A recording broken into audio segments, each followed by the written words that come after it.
Immunotherapy, and specifically immune checkpoint blockade, is revolutionizing oncology and has fundamentally changed the severity of some cancer diagnoses. However, such treatment success remains elusive in the use of immune checkpoint inhibitors for the treatment of glioblastoma. Hi, I'm Tavian Sanchez, a second-year medical student here at Penn, completing my neurosurgery clerkship rotation, and today I'll be talking to you about a recently published case study in Nature Medicine reporting a neoadjuvant triplet immune checkpoint blockade for the treatment of glioblastoma. And I'll raise the question of whether this single case study is more than just a signal, or is it really success in the use of immune checkpoint blockade for glioblastoma. Glioblastoma is an aggressive adult brain tumor that is refractory to treatment and rapidly recurs after standard of care, which includes maximally safe surgical resection, chemotherapy, and radiotherapy. Glioblastoma accounts for about 50% of all primary malignant CNS tumors and is the most common, and 13,000 individuals will be given this universally fatal, devastating diagnosis annually in just the United States alone. Glioblastoma is characterized by rapid growth and a poor prognosis with a median overall survival of about 15 months and a 5-year survival rate around 7%. Glioblastoma, or GBM more commonly, poses such challenges to treatments due to various factors, some cell intrinsic as well as some due to the brain environment more broadly. GBM poses multiple genetic alterations, has multiple cancer stem cells, and possesses multiple metabolic differences compared to our normal healthy cells, all posing treatment challenges. Further, these tumors are highly proliferative, they possess intrinsic drug resistance, and they're highly invasive. In the brain, more broadly, there's the blood-brain barrier, which poses a barrier to drug delivery for the treatment of these tumors, as well as GBM poses an increase in interstitial fluid pressure within the brain and often is noted to have aberrant angiogenesis as well as necrosis locally. Of the challenges to treat glioblastoma, one of the major factors is the immunosuppressive microenvironment of the tumor itself. These tumors impart an immunosuppressive molecular landscape surrounding the tumor, making it difficult to treat and making it difficult for the body to fight off these tumors. This is said to be an anti-tumor immunity that the glioblastoma imparts on the cellular and molecular landscape surrounding this tumor. However, a solution to this problem is often looking at utilizing such treatments known as immunotherapies, and there's a growing body of promising evidence that such approaches will be more effective than any therapeutic options to date. Immunotherapies utilize fundamental cellular and molecular mechanisms of the immune system and are targeting these specific approaches as therapies to the treatment of tumors broadly. Specifically for glioblastoma, these look like cancer vaccines, oncolytic viral therapies, and adoptive T-cell therapies such as CAR T-cell therapy, which is having promising evidence from groups coming out of Penn as well. But for the purposes of our talk today, I'll be focusing on the immunotherapy known as immune checkpoint inhibition or blockade. In immune checkpoint inhibition, monoclonal antibodies are delivered which bind to specific molecules which, when normally seen by immune cells such as T cells, are self-inhibitory. So when a T cell seen here interacts with PD-L1 on the tumor cell is imparting an immunosuppressive signal to the T cell, reducing its anti-tumor activity. In the case study today, we will analyze nivolumab, ipilimumab, and relatlimab, which are anti-PD-1, anti-CTLA-4, and anti-LAG-3 immune checkpoint inhibitors, respectively. Immune checkpoint inhibition, or ICI, has its success in many other cancer fields. The greatest success story, however, is in melanoma. Prior to the utilization of combination immune checkpoint inhibition for the treatment of grade 4 melanoma, the average 10-year survival rate was less than 5%. Now, even on a 10-year follow-up to these fundamental clinical trials, combination immune checkpoint inhibition for the treatment of grade 4 melanoma has increased the 10-year survival to over 50%. We see here that the combination of nivolumab and ipilimumab, immune checkpoint inhibitors utilized in the case study we will discuss, have vastly increased the survival rate for this previously devastating diagnosis. However, such impressive results remain elusive in the treatment of glioblastoma broadly, and specifically through the use of immune checkpoint inhibitors. The immunotherapeutic challenges for the treatment of glioblastoma is multifactorial. Broadly speaking, it is due to the immunologically distinct brain with unique lymphatic drainages, a blood-brain barrier, and different local myeloid cells known as microglia compared to systemic peripheral immune system macrophages. Additionally, characteristics intrinsic to the GBM cells, such as heterogeneity intertumorally and intratumorally, as well as vast invasion and metastasis of these cells. More specifically to the immune checkpoint inhibition talk today is the immunosuppressive tumor microenvironment, which we have previously discussed. This is defined by a decreased amount of tumor-infiltrating lymphocytes and an increased level of exhausted T cells, often from signaling of PD-1 and LAG-3. Immune checkpoint inhibition seeks to co-opt this mechanism, bind this signaling cascade, abrupt that mechanism so that we can increase the amount of tumor-infiltrating lymphocytes and active T cells to impart an anti-tumor response. Immune checkpoint inhibition has previously been looked at for the treatment of glioblastoma. However, many of these tests looked at the utilization of anti-PD-1 molecules in small numbers of patients that have been heavily pretreated with corticosteroids or chemo or radiotherapy, and these patients often had recurrent glioblastoma, not a newly diagnosed glioblastoma, as we will discuss in the case study today. And of these patients who received anti-PD-1 therapy, some of them utilized this treatment neoadjuvantly, meaning they received it prior to their surgical resection. And those that did receive a neoadjuvant PD-1 blockade demonstrated increased activation of the tumor-infiltrating lymphocytes and an increase in their overall survival. Notably, of those in prior studies cited at the bottom of this slide, 3 of these individuals who received neoadjuvant PD-1 blockade received it in the setting of a newly diagnosed GBM, not recurrent GBM. And these individuals had a post-maximal safe resection, remained disease-free for more than 33 and 28 months respectively, which is much larger than the comparatively 15-month median survival for the rates of GBM on standard of care therapy. Given this glimpse of success in immune checkpoint inhibition in some individuals with GBM, as well as the vast success story in melanoma, which is also known to impart a immunosuppressive tumor microenvironment, similar to that in GBM, a group led by Georgina Long sought to utilize triple immune checkpoint inhibition given neoadjuvantly to an individual who had newly diagnosed glioblastoma. In this case study, looking at a patient who is a 56-year-old male who was previously healthy, who presented with a new onset generalized seizure and no prior symptoms. After his initial management, this patient was diagnosed with a left temporal lobe glioblastoma after an open craniotomy biopsy. On this biopsy, the tumor was known to be pleomorphic, mitotically active, diffusely infiltrative, possessing an IDH wild type and MGMT unmethylated genetics, which we'll discuss subsequently, a World Health Organization grade 4 RTK2 subtype, and interestingly, this glioblastoma did not show evidence of microvascular proliferation or necrosis, which is a key hallmark of these types of tumors. On genomic analysis, some key events were identified in this glioblastoma. Pyrosequencing revealed a TERT promoter mutation, as well as focal amplification of EGFR, MDM4 genes, a homozygous PTEN deletion, and an inactivating rearrangement of RB1, with a low overall tumor mutational burden. This tumor was found to be IDH wild type and MGMT unmethylated, both key poor prognostic indicators of such a tumor. The overall design of this N of 1 trial, if you will, or case study that we are discussing, was that the patient presented with the initial seizure, got workup and a scan saw at day -10, noting that left temporal mass seen here.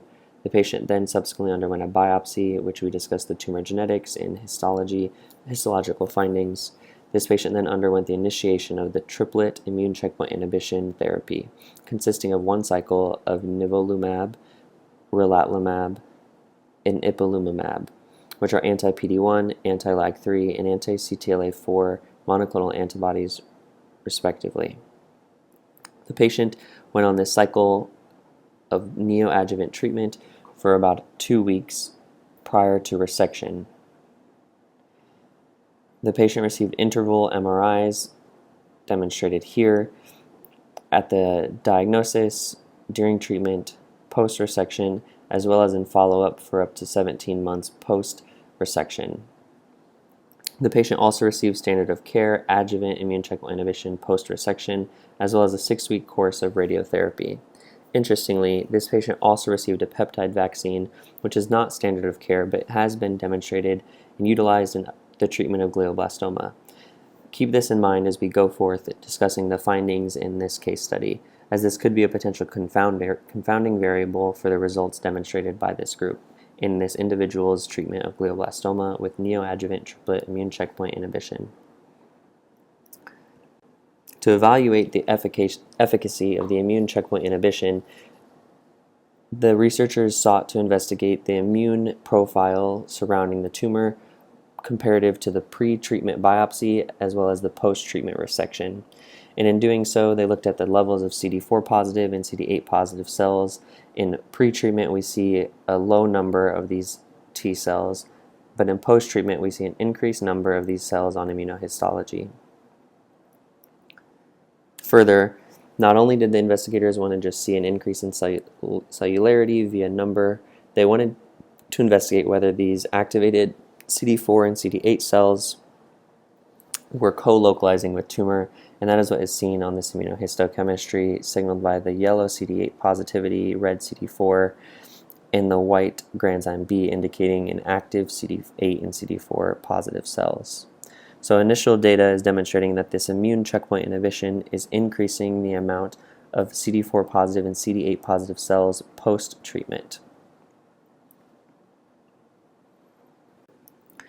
To further investigate the immune landscape of the tumors post-treatment compared to pre-treatment, the researchers utilized flow cytometry to evaluate the immune landscape of the sample.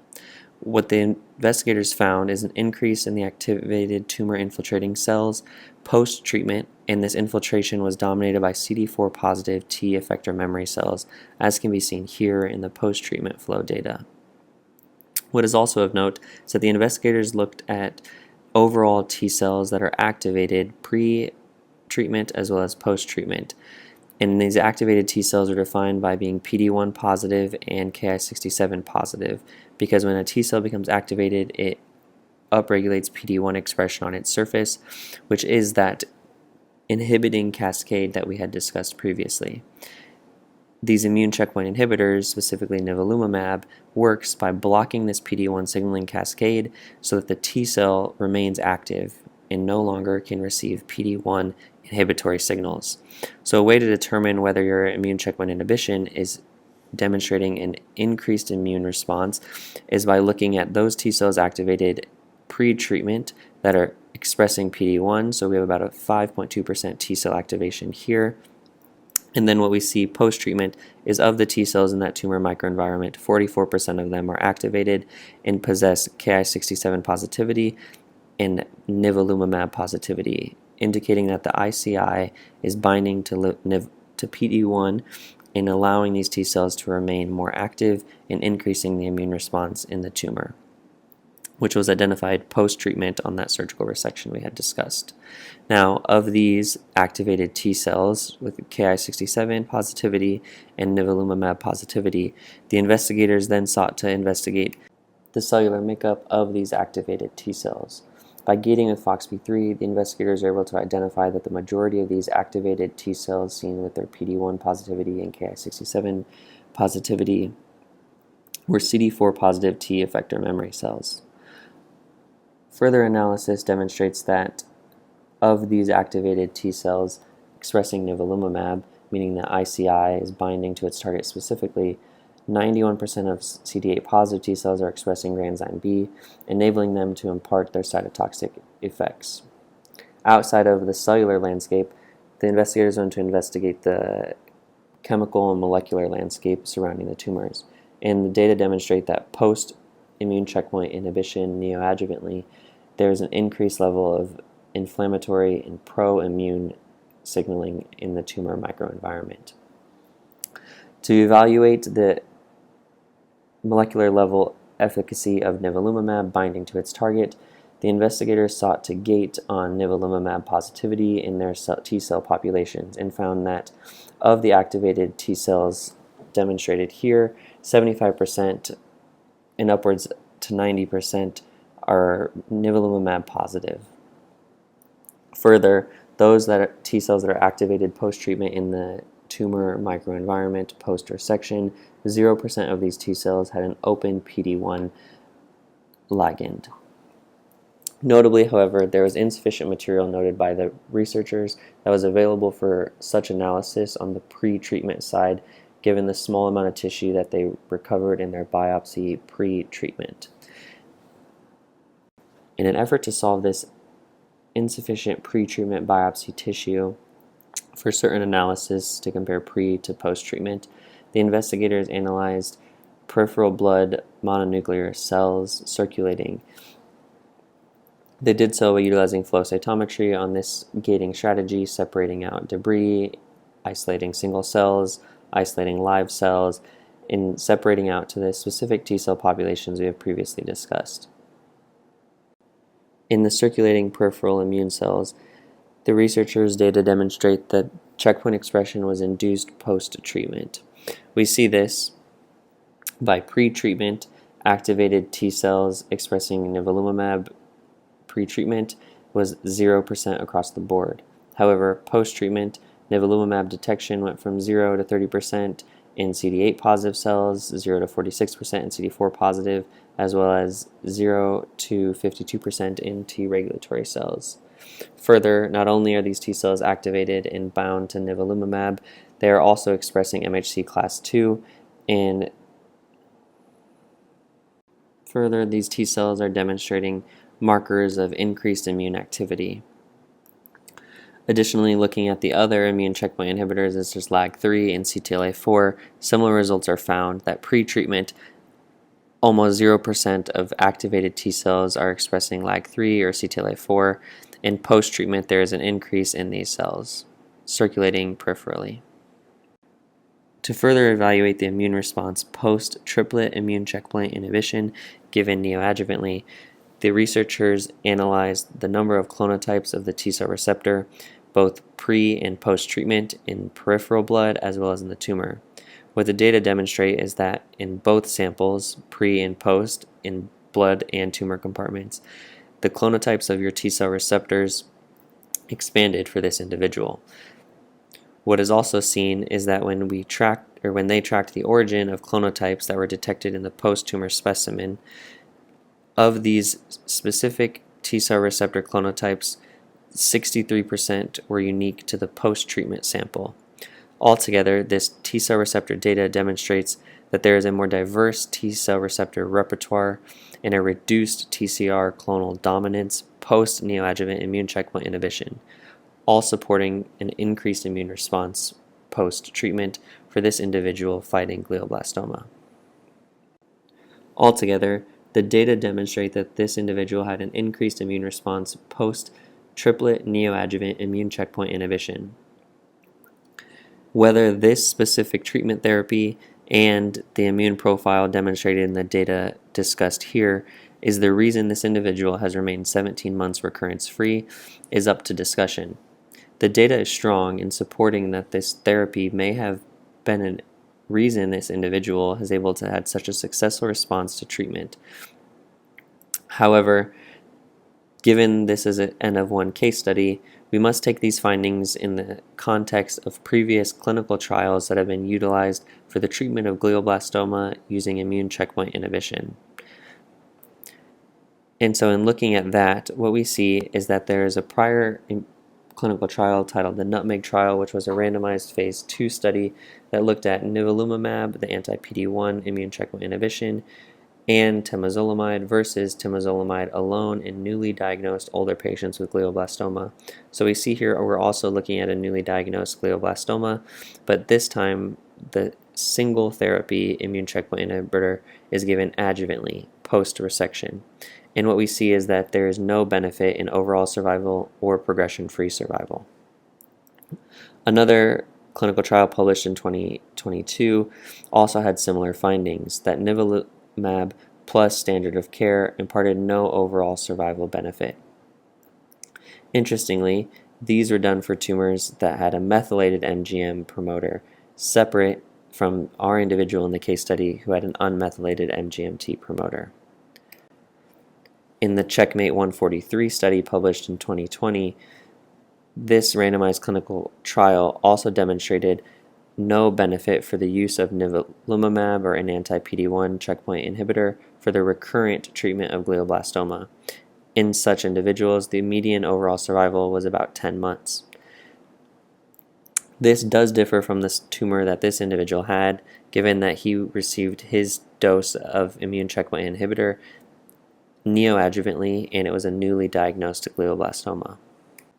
And the last clinical trial to put the findings from our case study discussed today in the context of the broader previous work that came before it is a trial here that looked at unmethylated MGMT promoter glioblastoma in newly diagnosed individuals, so the same tumor.